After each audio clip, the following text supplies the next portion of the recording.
अनोखी आवाज में आप सभी दर्शकों का बहुत बहुत स्वागत है और मैं हूं आपके साथ अनुष्का। अगर किसान की फसल चली गई तो समझो उसकी जिंदगी ही चली गई। यह बात केंद्रीय कृषि मंत्री शिवराज सिंह चौहान ने मध्य प्रदेश के रायसेन जिले में किसानों के खेतों का निरीक्षण करते हुए कही और ऐसे कंपनियों के खिलाफ कार्रवाई के निर्देश देते हुए किसानों को लेकर अहम बात कही। आइए आपको बताते हैं। निरीक्षण के दौरान किसानों ने मंत्री को शिकायत की कि कीटनाशक के उपयोग के बाद उनकी फसल बर्बाद हो गई। किसानों का कहना था कि उन्होंने फसल को खरपतवार से बचाने के लिए दवा का छिड़काव किया था, लेकिन दवा का असर खरपतवार पर नहीं हुआ, जबकि सोयाबीन की फसल पूरी तरह से जल गई। इस पर केंद्रीय मंत्री ने नाराजगी व्यक्त करते हुए एक जांच कमेटी गठित करने के निर्देश दिया और किसानों को आश्वस्त किया कि उनके साथ अन्याय नहीं होने दिया जाएगा। मैं छीरखेड़ा आया हूं। मुझे शिकायत मिली थी कि नीदानाशक खरपतवार नाशक दवाई डालने के कारण किसानों की सोयाबीन की फसल जल के खाक हो गई, खराब हो गई। मैंने तय किया कि मैं खुद खेत का निरीक्षण करूंगा और यह सैकड़ों किसानों के बीच और कृषि विभाग के अमले के बीच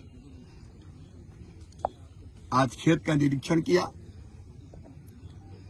सोयाबीन की फसल पूरी तरह से नष्ट हो गई, जल गई। खेत में सोयाबीन की जगह खरपतवार खड़ा है। किसी एचपीएम कंपनी की दवाई डालने के कारण यह हुआ है और यह शिकायत एक खेत की नहीं है, कई किसानों ने मुझे की है।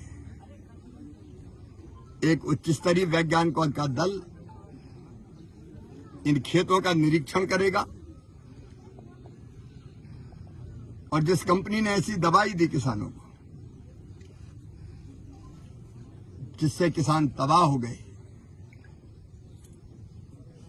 विधि सम्मत सख्त कार्रवाई उसके खिलाफ की जाएगी। किसान के पास फसल चली गई तो बचा क्या, जिंदगी चली गई उसकी। इसके लिए उसको राहत मिले, इसकी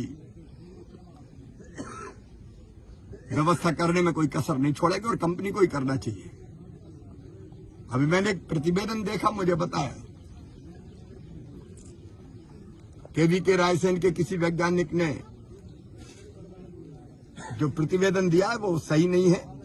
इसलिए उच्च स्तरीय वैज्ञानिकों का दल आएगा, जांच करेगा और किसानों को पूरा न्याय दिलाया जाएगा और एक अभियान शुरू होगा पूरे देश में ऐसी कंपनियों के खिलाफ जो घटिया, नकली और खतरनाक दवाइयां देते हैं और किसानों को लूटते हैं।